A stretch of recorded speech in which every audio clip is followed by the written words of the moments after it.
ప్రభు అయిన యేసుక్రీస్తు నామంలో మరొకసారి సహోదరి సహోదరులందరికీ కూడా వందనాలు తెలియజేస్తున్నానండి. మీరేమనుకుంటున్నారో చెప్పండి. థంబ్నెయిల్ చూసే వీడియో ఓపెన్ చేశారు కదా, మీ యొక్క ఉద్దేశం ఏంటి? అంటే మీరు చెప్పినా నాకు వినబడదు అనుకోండి. కాబట్టి వీడియో కింద కామెంట్ బాక్స్లో వాక్య సందేశాన్ని విన్న తర్వాత మీ అభిప్రాయాన్ని తప్పకుండా తెలియజేస్తారని చెప్పేసి నేను కోరుకుంటున్నాను. మరి ఈ యొక్క రొట్టె విరిచే కార్యక్రమాన్ని గురించి కనుక మనం మాట్లాడుకున్నట్లయితే రకరకాల మంది రకరకాలుగా ఈ యొక్క విషయాన్ని ఆచరిస్తూ ఉన్నారు. అయితే ఈ కార్యక్రమాన్ని కొంతమంది ఆదివారం ఆచరిస్తారు, కొంతమంది శనివారం ఆచరిస్తారు, కొంతమంది వాళ్ళ ఇష్టాలకు అనుగుణంగా ఈ యొక్క కార్యక్రమాన్ని ఆచరిస్తూ ఉంటారు. కొంతమంది సంవత్సరానికి ఒకసారి ఆచరించే వాళ్ళు కూడా ఉన్నారు. కొంతమంది పస్కా పండుగ పేరుతో దీన్ని ఆచరిస్తూ ఉంటారు. ఈ యొక్క పస్కా పండుగ అనేటువంటి పేరుతో ఎవరైతే ఆచరిస్తారో వీళ్ళు సంవత్సరానికి ఒకసారి మాత్రమే యేసుక్రీస్తు యొక్క శరీరాన్ని రక్తాన్ని తీసుకుంటూ ఉంటారు. దీన్ని ప్రభు బల్ల అనండి, రొట్టె ద్రాక్షారసము, లేకపోతే ప్రభు యొక్క శరీరము రక్తము, రొట్టె సంస్కారము అని చెప్పి రకరకాల పేర్లతో పిలుస్తూ ఉంటారు. ఈ యేసుక్రీస్తు యొక్క రక్తము శరీరము అనేటువంటిది తీసుకునేటువంటి కార్యక్రమం. అయితే క్రొత్త నిబంధన వాక్య భాగాలను మనం పరిశీలన చేస్తే మన ప్రభు అయినటువంటి యేసుక్రీస్తు ద్వారా మనము ఆజ్ఞాపింపబడినట్లుగా మనకి కనబడుతున్నాయి. వచన భాగాలను పరిశీలన చేస్తే యోహాను సువార్త 6వ అధ్యాయము 35వ వచనంలో చూస్తే అక్కడ యేసుక్రీస్తు ఈ రకంగా చెప్తున్నాడు. ఒకసారి దాన్ని మనము చదువుకుందాం. అందుకు యేసు వారితో ఇట్లా, నేను జీవాహారము నేనే అని చెప్పి యేసుక్రీస్తు చెప్తున్నాడు. ఈ యొక్క జీవాహారం అనేటువంటిది మనుషులందరి నిమిత్తము దేవుని ద్వారా ఏర్పాటు చేయబడినటువంటిది ఏంటి అని అంటే, యేసుక్రీస్తు ప్రభు వారు చెప్పేది నేనే ఆ జీవాహారాన్ని అని చెప్పి మనందరితో కూడా చెప్తున్నాడు. అలాగే 53వ వచనం నుంచి అదే 6వ అధ్యాయము యోహాను సువార్త 57వ వచనం వరకు కూడా ఒకసారి మనము చదువుదాం. కావున యేసు ఇట్లా, నేను మీరు మనుష్య కుమారుని శరీరము తిని ఆయన రక్తము త్రాగితేనే కానీ మీలో మీరు జీవము గలవారు కారు. నా శరీరము తిని నా రక్తము త్రాగువాడే నిత్య జీవము గలవాడు. అంత్యదినమున నేను వానిని లేపుదును. నా శరీరము నిజమైన ఆహారమును, నా రక్తము నిజమైన పానమునై ఉన్నది. నా శరీరము తిని నా రక్తము త్రాగువాడు నా యందును, నేను వాని యందును నిలిచియుందును. జీవము గల తండ్రి నన్ను పంపెను గనుక నేను తండ్రి మూలముగా జీవించుచున్నట్లే నన్ను తినువాడును నా మూలముగా జీవించును.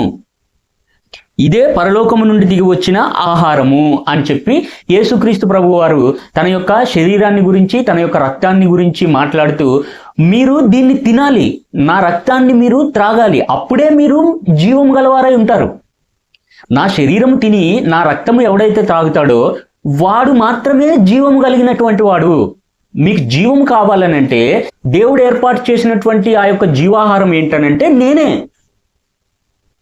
నేనే మీ కొరకు తండ్రి ద్వారా ఏర్పాటు చేయబడినటువంటి జీవాహారాన్ని.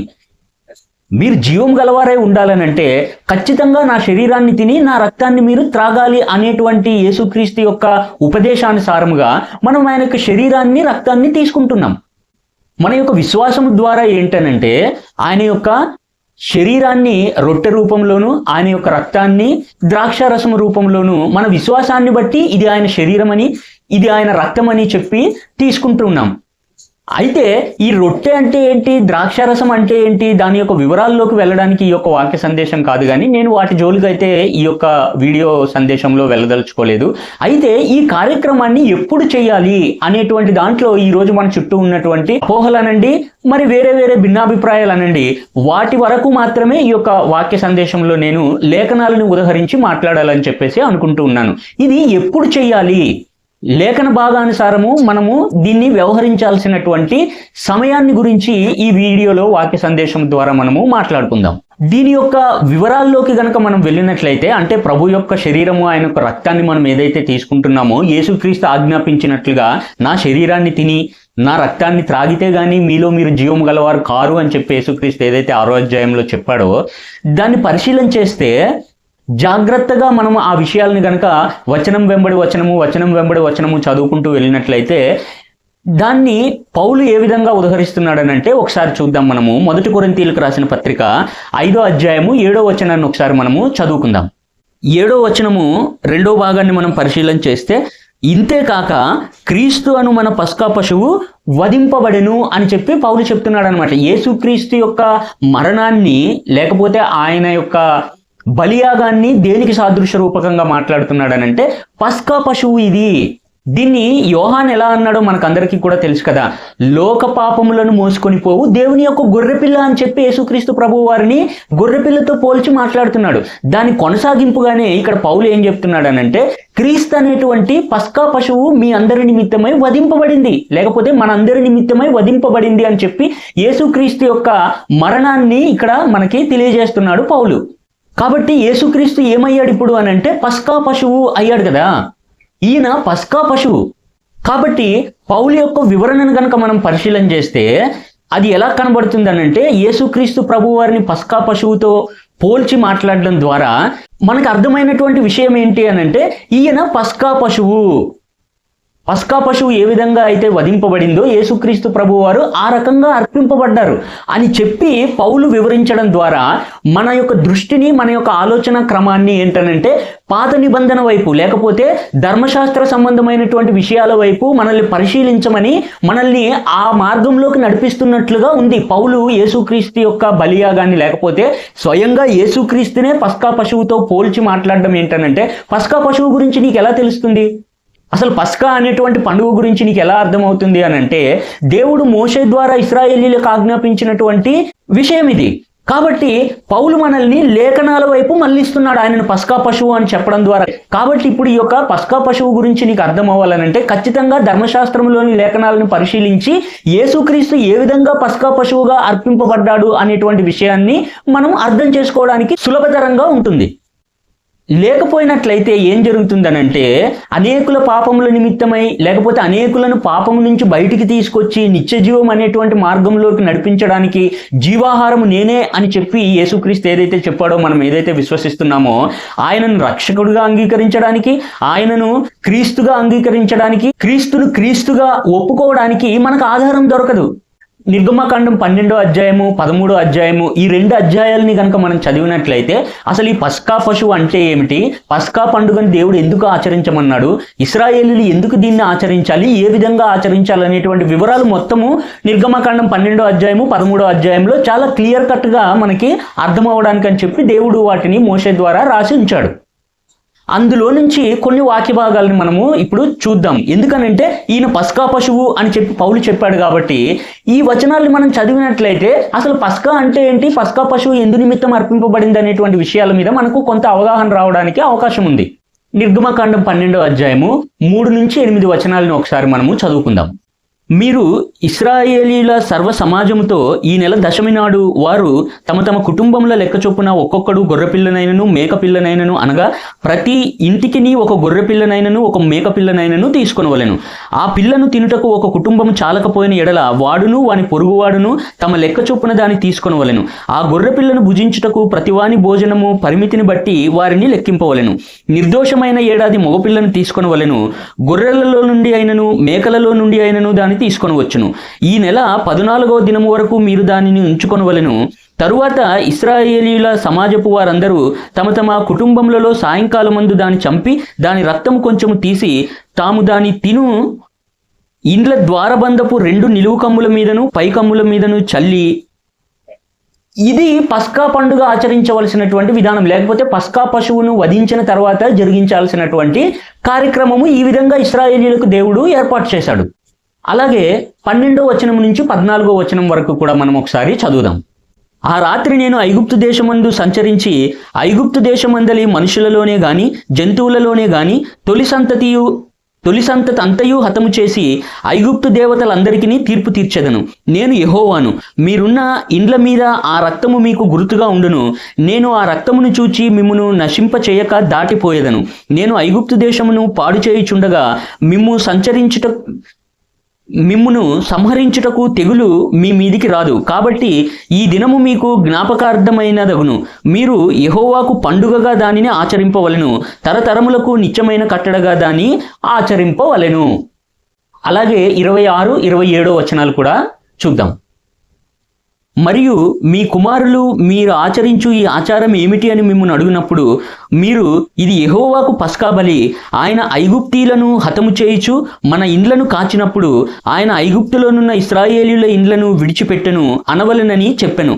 అప్పుడు ప్రజలు తలలు వంచి నమస్కారము చేసిరి. కాబట్టి ఈ విధముగా ఇశ్రాయేలీయులు ఎవరైతే ఐగుప్తు దేశంలో బానిసలుగా ఉన్నారో దేవుడు వారి పితరులకి వాగ్దానం చేసినటువంటి ఆ యొక్క వాగ్దానాన్ని బట్టి వాళ్ళు బయటికి రావాల్సినటువంటి సమయం వచ్చినప్పుడు ఫరో వాళ్ళని వెళ్లకుండా ఆటంకపరిచినప్పుడు దేవుడు మోషే ద్వారా ఈ విధంగా చేయమని చెప్పారు. దేవుడు మోషే ద్వారా వాళ్ళకి ఈ యొక్క పస్కా పండుగ అనేటువంటి దానిని నియమించాడు. ఎలాగ దీన్ని నియమించాడు అని అంటే, ఐగుప్తులో నుంచి ఇశ్రాయేలీయులైనటువంటి ఆయన ప్రజలందరినీ కూడా బయటికి తీసుకురావడానికి అని చెప్పి ఒక గొర్రె పిల్లను మీరు తీసుకొని దాన్ని వధించి దాని రక్తాన్ని మీరున్నటువంటి ఇండ్ల యొక్క గుమ్మాలకి నిలువు కమ్ముల మీద అడ్డు కమ్ముల మీద రాసుకోండి. ఫరో మిమ్మల్ని వెళ్ళనివ్వలేడు కనుక నేను సంహార దూతను పంపించి ఐగుప్తీయుల ఇళ్లలో ఉన్నటువంటి ప్రథమ సంతానాన్ని అంతటినీ కూడా హతం చేయబోతున్నాను. ఎవరి ఇంటి మీద అయితే ఈ యొక్క పస్కా పశువు యొక్క బలి సంబంధమైన రక్తం ఉంటుందో ఆ రక్తాన్ని చూసి సంహారపు దూత ఆ ఇంట్లోకి వెళ్లకుండా దాటి వెళ్ళిపోతుంది. కాబట్టి తెల్లవారినప్పుడు ఏం జరిగిందో మనందరికీ కూడా తెలుసు. ఆ విషయాలన్నీ మొదటి నుంచి మనము వినే ఉన్నాం. కాబట్టి ఆ తరువాత ఫరో ఏం చేశాడనంటే ఇంకా విసుగెత్తిపోయి జరిగినటువంటి ఆ యొక్క సంహారం నిమిత్తము విసుగు చెందిన వాడై ఇశ్రాయేలీయుల్ని వెళ్ళిపోమన్నాడు.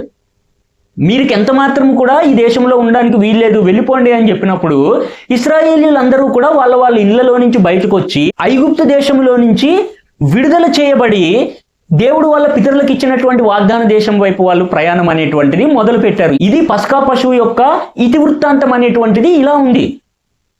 ఐగుప్తు దేశం యొక్క బానిసత్వం నుండి విడిపింపబడడానికి గుర్తుగా దానికి మధ్యలో జరిగినటువంటి యొక్క విషయం ఏంటంటే పస్కా పశువు అనేటువంటిది విడుదలకు గుర్తుగా ఐగుప్తు నుంచి వాగ్దాన దేశానికి, లేకపోతే చీకటి నుంచి వెలుగులోనికి నడిపింపబడిన దానిగా. దాన్ని క్రొత్త నిబంధనలో ఏ రకంగా వర్ణించాలనంటే, మీరు ఎంత మాత్రం కూడా చీకట్లో ఉన్నటువంటి వారు కాదు. యేసుక్రీస్తు అన్నట్టుగా నేను లోకానికి వెలుగై ఉన్నాను. క్రీస్తునందు ఉన్నవాడు ఏమవుతాడు? వెలుగు సంబంధి అవుతాడు. మరి అంతకు ముందు క్రీస్తునందు లేకుండా ఉన్నప్పుడు, అన్యజన సంబంధమైనటువంటి దాంట్లో ఉన్నప్పుడు ఎలా ఉన్నావు అని అంటే నువ్వు చీకట్లో ఉన్నావు.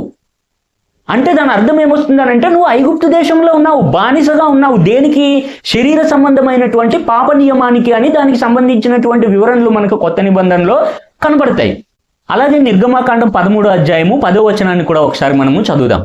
కాబట్టి ప్రతి సంవత్సరము ఈ కట్టడను దాని నియామక కాలమున ఆచరింపవలెను.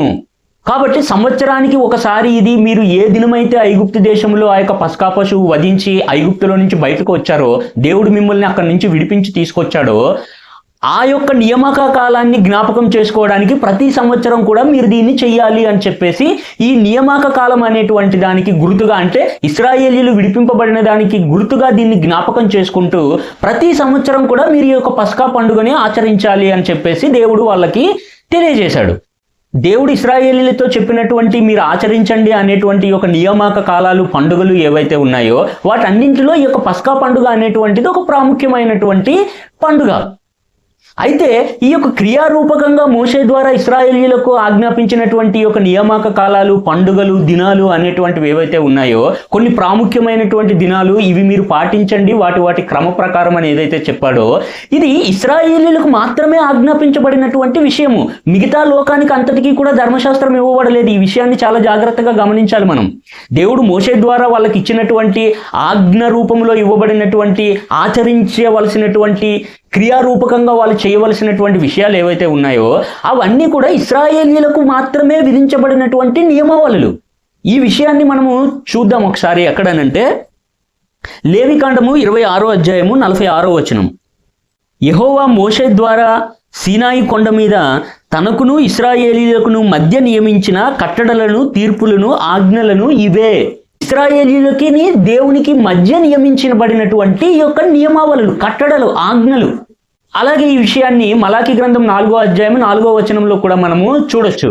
హోరేబు కొండ మీద ఇశ్రాయేలీయులందరి కొరకై నేను నా సేవకుడైన మోషేకు ఆజ్ఞాపించిన ధర్మశాస్త్రమును, దాని కట్టడలను, విధులను జ్ఞాపకం చేసుకొనుడి అని చెప్తున్నాడు. ఇశ్రాయేలీయులందరి కొరకు మోషే ద్వారా దేవుడు ఆజ్ఞాపించినటువంటి విషయాలు. నువ్విప్పుడు పస్కా పండుగను చేయాల్సినటువంటి అవసరం లేదు, లేకపోతే సంవత్సరానికి ఒకసారి దీన్ని చేయాలనేటువంటి నియమం అనేటువంటిది, పస్కా అనేటువంటి దాన్ని ఒక పండుగ రూపంలో సంవత్సరానికి ఒకసారి ఆచరించాల్సినటువంటి నియమం ఎవరికి పెట్టారనంటే, అది ఎవరెవరికి మధ్య నిబంధన గుర్తుగా ఉంది అనంటే, దేవునికి ఇశ్రాయేలీయులకి మధ్య మోషే మధ్యవర్తిత్వం వహించి వాళ్ళ కొరకు మాత్రమే నియమింపబడినటువంటి నియమం ఇది. కాబట్టి కొలస్సి 2:16-17 వచనాల్లో మనం గమనించినట్లయితే ఈ యొక్క ఆచార వ్యవహారాలు, పండుగలు, ప్రత్యేకమైనటువంటి ఈ రోజులలో మీరు దీన్ని ఆచరించాలి అనేటువంటి చెప్పినటువంటి నియమాలన్నింటినీ కూడా పౌలు కొట్టివేశాడు అక్కడ. ఒకసారి ఆ వాక్య భాగాలను మనము చదువుదాం. కొలస్సి పత్రిక 2వ అధ్యాయము 16-17 వచనాలు. కాబట్టి అన్నపానముల విషయములలోనైనను, పండుగ, అమావాస్య, విశ్రాంతి దినము అనువాటి విషయములోనైనను మీకు తీర్పు తీర్చనెవనికిని అవకాశం ఇయ్యకుడి. ఇవి రాబోవు వాటి యొక్క ఛాయయే గాని నిజస్వరూపము క్రీస్తునందున్నది. కాబట్టి ముందు మనం చదువుకున్నట్లుగా క్రీస్తు అనేటువంటి పస్కా పశువు వధింపబడేంత వరకే ఈ నియామక కాలాలు, పండుగలు అనేటువంటివి.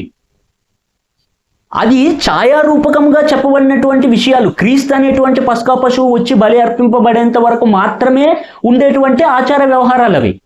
ఒకసారి క్రీస్తు వచ్చేసిన తర్వాత ఈ యొక్క పండుగలు అనేటువంటివి, నియామక కాలాలు అనేటువంటివి, దాని సంబంధమైనటువంటి మోషే ద్వారా ఆజ్ఞ రూపకంగా, క్రియారూపకంగా ఆచరించాల్సినటువంటి ఆచార వ్యవహారాలు ఏవైతే ఉన్నాయో వాటన్నింటినీ కూడా తీసేశాడు.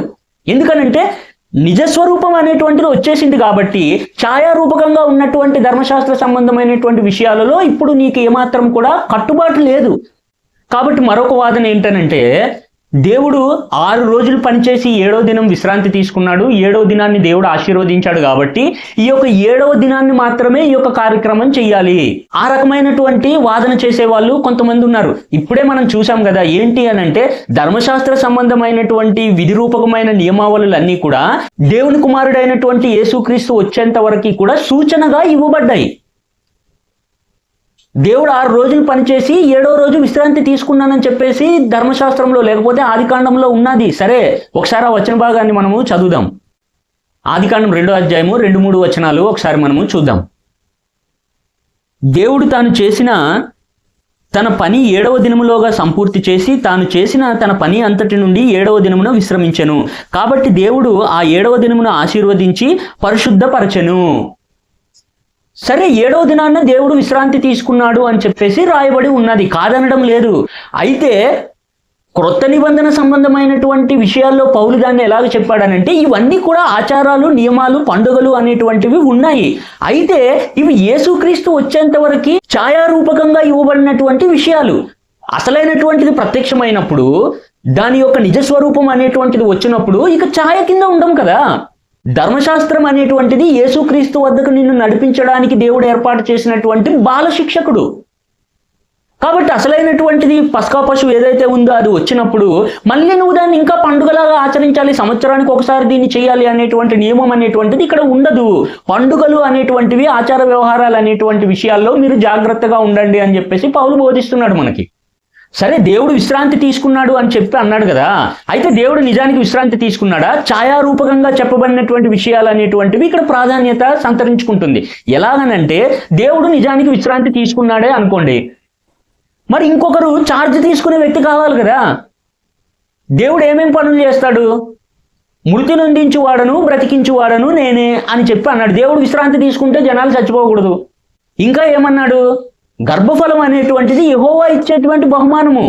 వర్షం కురిపించేటువంటి వాడిని నేనే, భూమి మీదకి మేఘాలు రప్పించేటువంటి వాడిని నేనే, ఈ సమస్తాన్ని కూడా నేనే కట్టడ నియమించి ఆయా కాలాలలో ఏదేది జరగాలో అదంతా కూడా సామరస్యపూర్వకంగా జరుగుతున్నది. అంటే దాని అర్థం ఏంటనంటే దేవుడైన యెహోవాయే ఈ పనులన్నీ చేస్తున్నాడు. మరి దేవుడు విశ్రాంతి తీసుకున్నాడు అంటే అర్థం ఏమిటి అనంటే చూడండి ఒకసారి, యోహాను సువార్త 5వ అధ్యాయము 17వ వచనం. అయితే యేసు, నా తండ్రి ఇదివరకు పని చేయుచున్నాడు, నేనును చేయుచున్నానని వారికి ఉత్తరం ఇచ్చాను.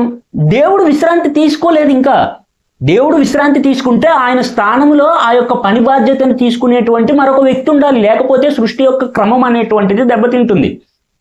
దేవుడు గనక విశ్రాంతి తీసుకుంటే ఆ బాధ్యతని వేరొకరికి ఇవ్వకుండా. కాబట్టి దేవుడు ఎక్కడ విశ్రాంతి తీసుకున్నాడు? దేవుడు విశ్రాంతి తీసుకోలేదు. ఇంకా ఆ విశ్రాంతి ఇంకా నిలిచి ఉన్నది. ఒక రోజు వస్తుంది, ఆ రోజు దేవుడు విశ్రాంతిలోకి ప్రవేశిస్తాడు. ఆ యొక్క బాధ్యత అనేటువంటిది ఆయన నియమించినటువంటి వ్యక్తి ఎవరైతే ఉన్నారో వారి చేతిలో పెడతాడు. దేవుడు విశ్రాంతి తీసుకుంటాడు. ఆ విశ్రాంతి తీసుకునే దినం అనేటువంటిది 7వ దినము. 7వ దినములోగా దేవుడు తన యొక్క పని అంతటి నుండి విశ్రమించను అనేటువంటిది ఆ రోజు జరుగుతుంది. మరి ఒక విశ్రాంతి దినాన్ని ఎలా గుర్తించాలి? ఎలాగ ఇది విశ్రాంతి దినము అని చెప్పి నీకు నాకు మనుషులందరికీ కూడా అర్థమవుతుందంటే దానికి స్వయంగా యేసుక్రీస్తు ప్రభు వారే సమాధానం చెప్పాడు. చూడండి, మార్కు సువార్త 2వ అధ్యాయము 28వ వచనంలో యేసుక్రీస్తు ఆ విషయాన్ని మనకి తెలియజేస్తాడు. అందువలన మనుష్య కుమారుడు విశ్రాంతి దినమునకు ప్రభువై ఉన్నాడని వారితో చెప్పాను. యేసుక్రీస్తు ప్రభువు వారు ఎప్పుడైతే ఈ యొక్క రాజ్యంలోనికి వచ్చి ఆయన అధికారాన్ని చేపడతాడో అప్పుడు ఏమవుతుందనంటే ఈ యొక్క విశ్రాంతి దినం అనేటువంటి దానికి యేసుక్రీస్తు ప్రభువు వారు అధికారి అయి ఉంటాడు. మనుష్య కుమారుడు విశ్రాంతి దినానికి ప్రభువు అయి ఉన్నాడు. అపోస్తుల కార్యం 2వ అధ్యాయము 36వ వచనాన్ని ఒకసారి చూద్దాం. మీరు సిలువ వేసిన ఈ యేసునే దేవుడు ప్రభువుగాను క్రీస్తుగాను నియమించెను. ఇది ఇశ్రాయేలు వంశమంతయు రూఢిగా తెలుసుకొనవలెనని చెప్పాను. ఇందాక చెప్పాం కదా, దేవుడు ఒకవేళ విశ్రాంతి తీసుకుంటే ఈ యొక్క పనులన్నీ, దేవుడు చేసేటువంటి పనులన్నీ చేయడానికి ఛార్జ్ తీసుకునేటువంటి వ్యక్తి ఒకరు కావాలి. ఆ వ్యక్తి ఎవరు అని అంటే దేవుడు మీరు సిలువ వేసి చంపేసినటువంటి ఈ యొక్క యేసుక్రీస్తునే ప్రభువుగాను అధికారిగాను రాజుగాను నియమించాడు ఆయన. ఆ దినం ఇంకా రాలేదు, ఆ దినము వస్తుంది. ఎప్పుడు వస్తుంది ఆ దినము అని అంటే దేవుని స్థానంలో దేవుడు విశ్రాంతి తీసుకుంటే దేవుని స్థానంలో ఈ యొక్క పనులన్నింటి మీద అధికారిగాను ప్రభువుగాను ఈయన నియమించబడేటువంటి కాలం గురించి ప్రకటన గ్రంథంలో రాయబడి ఉంది. అది మనం ఒకసారి ఇప్పుడు చూద్దాం. ప్రకటన గ్రంథం 11వ అధ్యాయము 15వ వచనం. 7వ దూత బూర ఊదినప్పుడు పరలోకంలో గొప్ప శబ్దములు పుట్టెను. ఆ శబ్దములు ఈ లోక రాజ్యము మన ప్రభువు రాజ్యమును ఆయన క్రీస్తు రాజ్యమును ఆయన యుగ యుగముల వరకు ఏలుననెను. ఇది మనుష్య కుమారుడు విశ్రాంతి దినానికి ప్రభు అయి ఉండేటువంటి కాలం. ఒక దినం వస్తుంది, ఒక రోజు వస్తుంది. ఆ రోజున ఈ లోక రాజ్యాలన్నీ కూడా మన ప్రభు అయినటువంటి యేసుక్రీస్తు యొక్క అధికారంలోకి వస్తాయి. అప్పుడు దేవుడు విశ్రాంతిలో ఉంటాడు. దేవుని పక్షంగా లోకమంతటిని కూడా పరిపాలించేటువంటి అధికారము యేసుక్రీస్తుకు దేవుడు అనుగ్రహిస్తాడు. అపోస్తుల కార్యంలో మనం చూసినట్లుగా మీరు సిలువ వేసి చంపేసినటువంటి ఈ యొక్క యేసుక్రీస్తునే దేవుడు ప్రభువుగా నియమించాడు అనేటువంటి విషయం. మత్తయి సువార్త 28వ అధ్యాయము 1వ వచనం.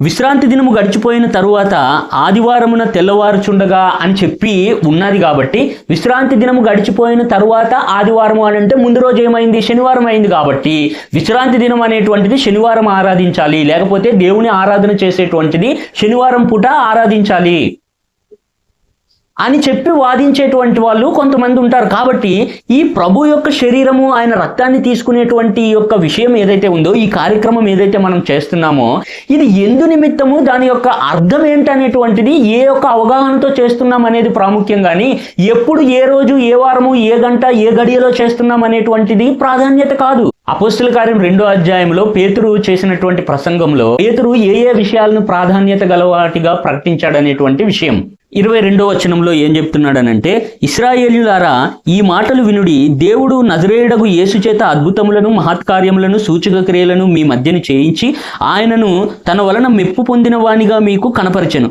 ఇది మీరే ఎరుగుదురు. దేవుడు నిశ్చయించిన సంకల్పమును ఆయన భవిష్యత్ జ్ఞానమును అనుసరించి అప్పగింపబడిన ఈయనను మీరు దుష్టుల చేత సిలువ వేయించి చంపితిరి. మరణము ఆయనను బంధించి ఉంచుట అసాధ్యము గనుక దేవుడు మరణ వేదనలు తొలగించి ఆయనను లేపెను అనేటువంటి విషయం. మరికొన్ని వచన భాగాలను కూడా చూద్దాం. 31వ వచనంలో ఏమంటాడనంటే, క్రీస్తు పాతాళములో విడవబడలేదనియు ఆయన శరీరము కుళ్ళిపోలేదనియు దావీదు ముందుగా తెలుసుకొని ఆయన పునరుద్ధానమును గూర్చి చెప్పెను. ఈ యేసును దేవుడు లేపెను, దీనికి మేమందరం కూడా సాక్షులము. అలాగే 36వ వచనం కనుక మనం పరిశీలన చేస్తే, మీరు సిలువ వేసిన ఈ యేసునే దేవుడు ప్రభువుగాను క్రీస్తుగాను నియమించెను అనేటువంటిది ముందు మనం ప్రస్తావించినటువంటి విషయంలో కూడా ఈ వచన భాగాన్ని మనము చదివాం కదా. ఇక్కడ ఏ వచన భాగాన్ని పేతురు చేసినటువంటి, అంటే ఈ విషయం అనేటువంటిది అక్కడ ఉన్నటువంటి చుట్టుపక్కల ప్రదేశాల్లో ఉన్నటువంటి ఇశ్రాయేలీయులందరూ కూడా వచ్చారు అక్కడికి. ఆ మేడగదిలో జరిగినటువంటి అద్భుత కార్యం ఏదైతే పరిశుద్ధాత్మ వాళ్ళ మీదకి దిగి వచ్చిందో, అప్పుడు పేతురు వాళ్ళ మధ్య నిలబడి మాట్లాడుతున్నటువంటి విషయం ఇది. వాళ్ళకి రక్షణ సంబంధమైనటువంటి జ్ఞానాన్ని కలిగించడానికి పేతురు ఈ విషయాలు చెప్తున్నాడు. ఏమేం విషయాలు చెప్తున్నాడు అని అంటే, మీరు ఈ పండుగను ఆచరించాలి, పస్కా పండుగను ఈ విధంగా ఆచరించాలి, ఈ నియమాన్ని ఈ రోజు మాత్రమే ఆచరించాలి అనేటువంటి విషయాలు కాదు. మీరు ఎవరైతే యేసుక్రీస్తు అనేటువంటి వాడిని, దేవుని కుమారుణ్ణి చంపేశారో, ఆయన ప్రకటించినటువంటి విషయాలు, ఆయనను దేవుడు ఏ విధంగా తిరిగి సమాధిలో నుంచి పునరుద్ధానం చేయించి జీవం అనేటువంటిది యేసుక్రీస్తుకి ఇచ్చాడో, తిరిగి ఆయనను మరణంలో నుంచి బయటకు తీసుకొచ్చాడో, ఈ విషయాలు అనేటువంటిది సువార్త వాళ్ళకు ప్రకటిస్తున్నాడు పేతురు. ఆచార సంబంధమైనటువంటి వ్యవహారాలను బట్టే, లేకపోతే పస్కా పండుగ అనేటువంటి విషయాలను ఆచరించడం ద్వారా మీరు రక్షింపబడతారని పేతురు ఇక్కడ చెప్పడం లేదు. కానీ యేసుక్రీస్తును గురించినటువంటి రక్షణార్థమైనటువంటి సువార్త ఏదైతే ఉందో దాన్ని ఇక్కడ ప్రకటిస్తున్నాడు పేతురు. ఈ విషయాలు వాళ్ళు విని ఏం చేశారనంటే, చూడండి ఒకసారి 42వ వచనం నుంచి, వీరు అపోస్తుల బోధ యందును సహవాసమందును రొట్టె విరుచుట యందును ప్రార్థన చేయుట యందును ఎడతెగక ఉండిరి అని చెప్తున్నాడు. ఏ విషయాలను బట్టి? ఈ దినము ఇది చేయాలి, ఈ రోజు ఇది చేయాలి అనేటువంటి ఆచార నియమావళిని బట్టి కాదు. పేతురు ఏదైతే ప్రకటించాడో యేసుక్రీస్తుని గురించినటువంటి దేవుని చిత్తాన్ని వాళ్ళకి, ఆ విషయాలను అంగీకరించి ఈ యొక్క రొట్టె విరుచుట యందును ప్రార్థన సహవాసమందును కూడా వాళ్ళు ఎడతెగక ఉన్నారు అని చెప్తున్నాడు. ఇది ఇశ్రాయేలీయులకు ప్రకటింపబడినటువంటి సువార్త.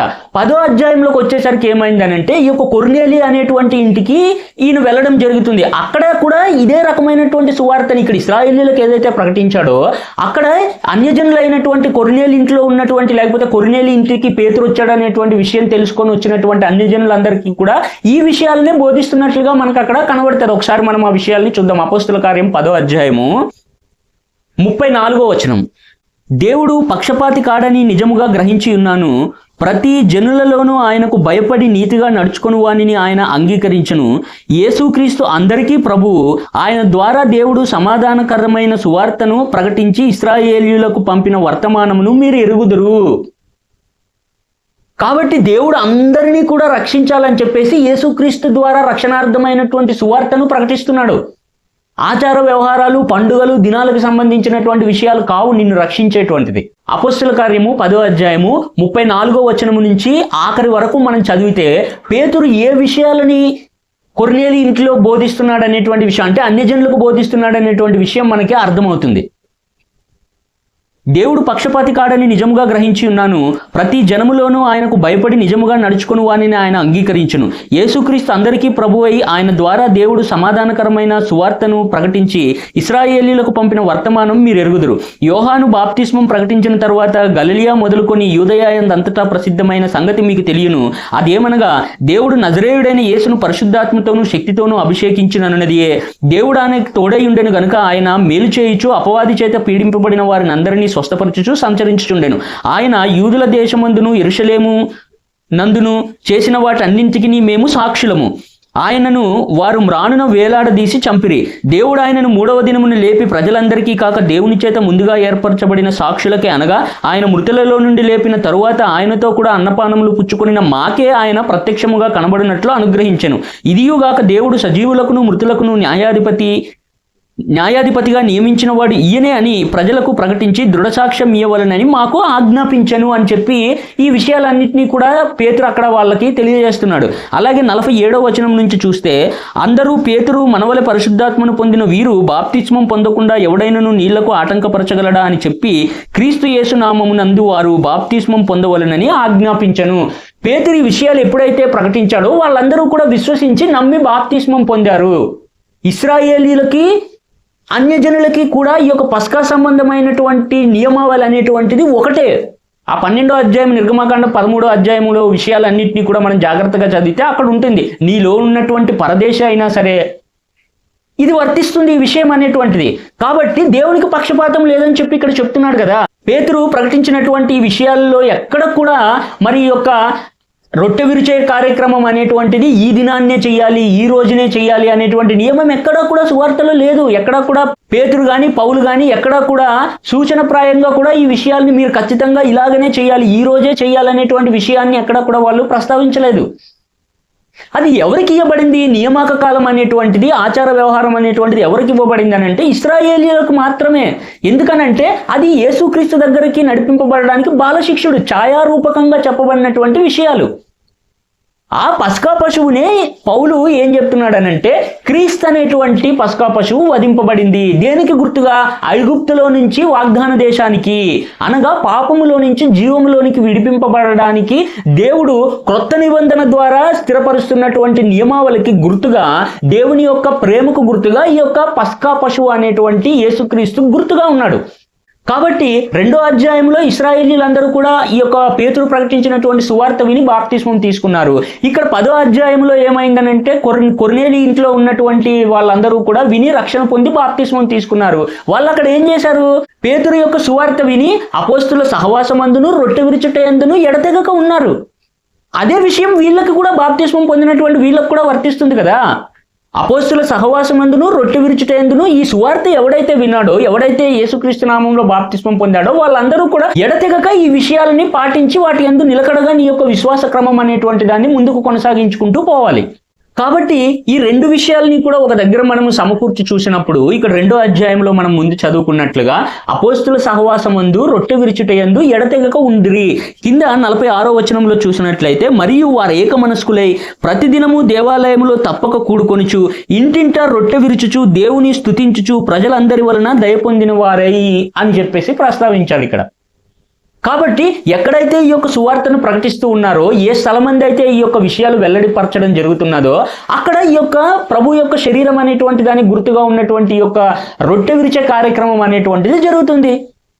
కాబట్టి ఇది పస్కా పశువు యొక్క నియమావళి అనేటువంటిది పాత నిబంధనలో ఆచార వ్యవహారంగా ఆచరించవలసినటువంటి విషయము.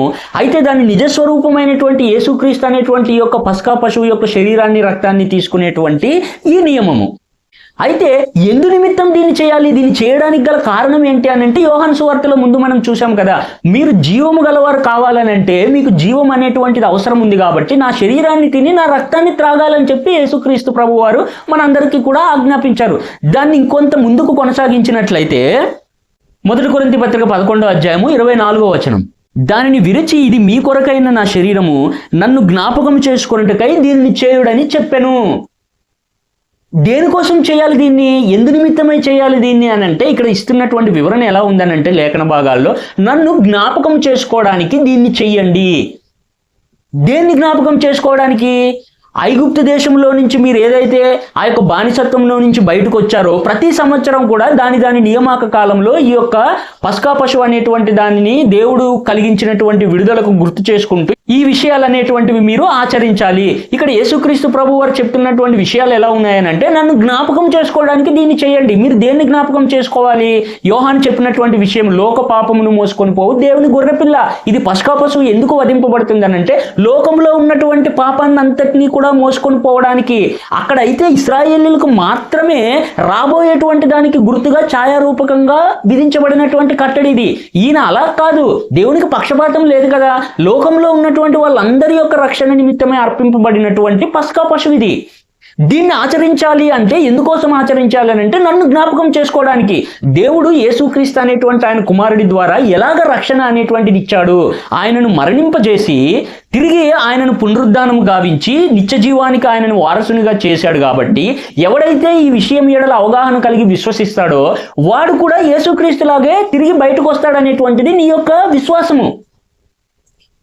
ఈ యొక్క పాపములో నుంచి విడిపింపబడేటువంటి ఈ యొక్క క్రమాన్ని జ్ఞాపకం చేసుకొని దేవునికి కృతజ్ఞతాస్తుతులు చెల్లిస్తూ ఈ విషయాన్ని నువ్వు ఆచరించాలి. ప్రభు యొక్క శరీరాన్ని రక్తాన్ని నువ్వు తీసుకోవాలి. ఎప్పుడు తీసుకోవాలి? యేసుక్రీస్తును జ్ఞాపకం చేసుకున్నటువంటి ప్రతిసారి కూడా దీన్ని చెయ్యొచ్చు.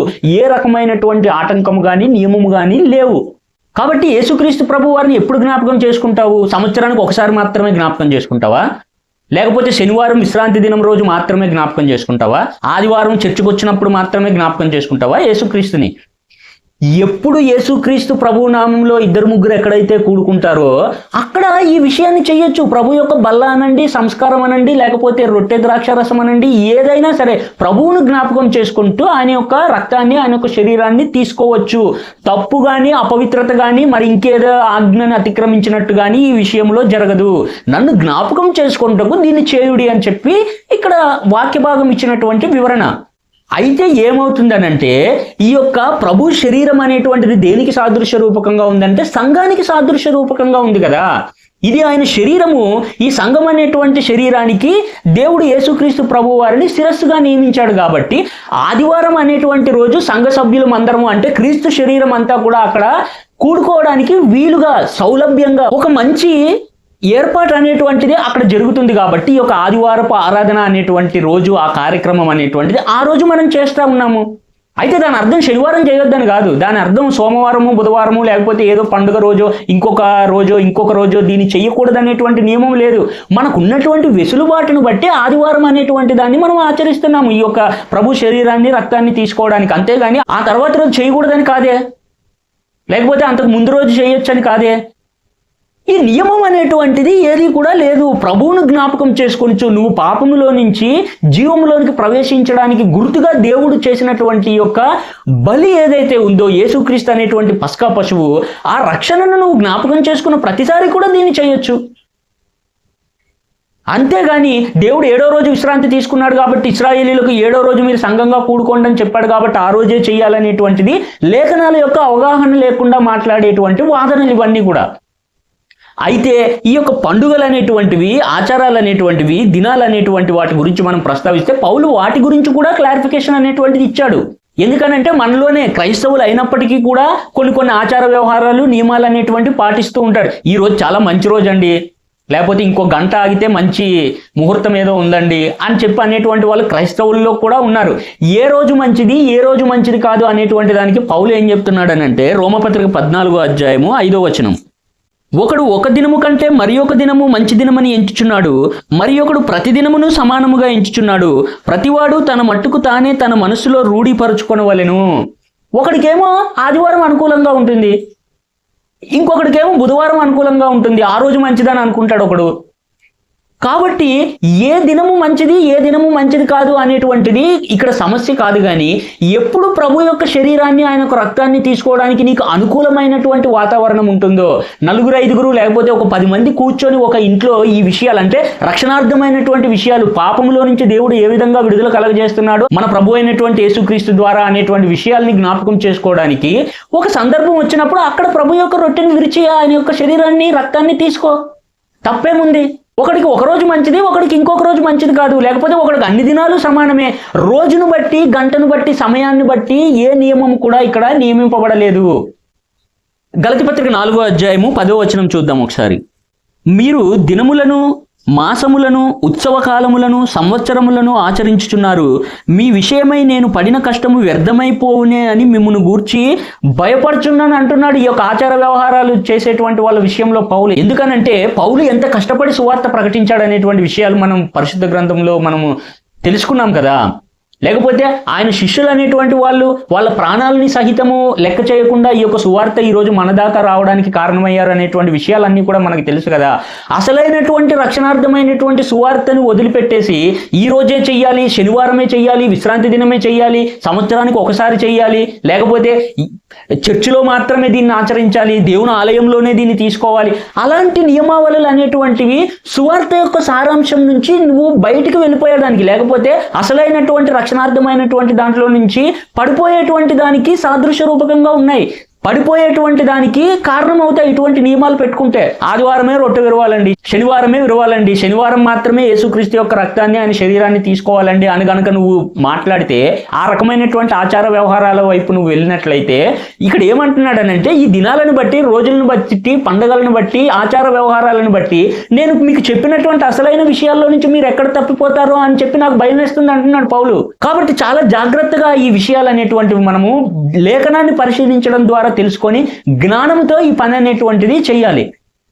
దేవుడు ఏర్పాటు చేసినటువంటి ఆయన యొక్క రక్షణార్థమైనటువంటి యేసుక్రీస్తు ప్రభు వారిని గురించినటువంటి యొక్క పస్కా పశువు ఏదైతే ఉన్నదో దీని గురించి వదిలిపెట్టేసి శనివారము, ఆదివారము, సోమవారము అనేటువంటి రోజులని ఆచారాల వ్యవహారాలుగా మనం పాటించినట్లయితే పౌలు ఇక్కడ ఏమంటున్నాడంటే నాకు భయం వేస్తుంది, ఒకవేళ ఈ విషయాలన్నింటినీ మీరు పట్టుకొని అసలైనటువంటి విషయాలను వదిలిపెట్టేస్తారేమో అని చెప్పేసి.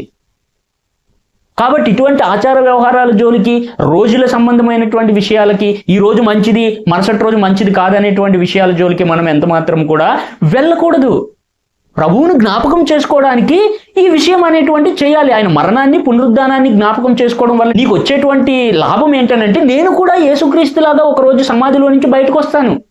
దేవుడు యేసుక్రీస్తుని మృతులలో నుంచి బయటకు తీసుకొచ్చాడు కాబట్టి ఆ విషయాన్ని నమ్మి దాని మీద విశ్వాసం ఉంచినటువంటి నన్ను కూడా దేవుడు బ్రతికిస్తాడు అనేటువంటిది నీ యొక్క ప్రధానమైనటువంటి విశ్వాసమై ఉండాలి.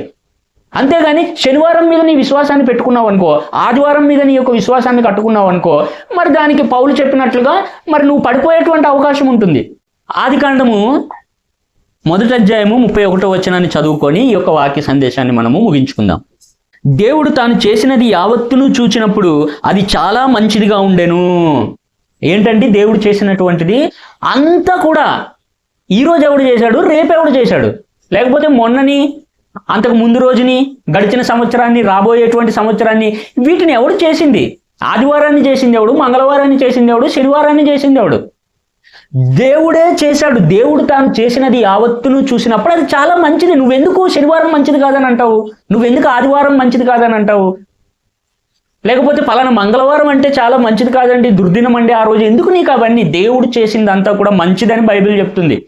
కాబట్టి దినాలను, రోజులను, సంవత్సరాలను, ముహూర్తాల మీద నీ యొక్క మనస్సు ఉంచకుండా యేసుక్రీస్తులో దేవుడు ఏదైతే రక్షణార్థమైనటువంటి జ్ఞానాన్ని ప్రకటించాడో దాన్ని విశ్వసించు. ఆయన మరణ పునరుద్ధానాలను జ్ఞాపకం చేసుకొంచు. నువ్వు చేయాల్సినటువంటి విషయం ఏంటనంటే దేవునికి కృతజ్ఞతాస్తుతులు చెల్లించి ఆయన శరీరాన్ని, రక్తాన్ని తీసుకో. అది ఏ రోజైనా కావచ్చు.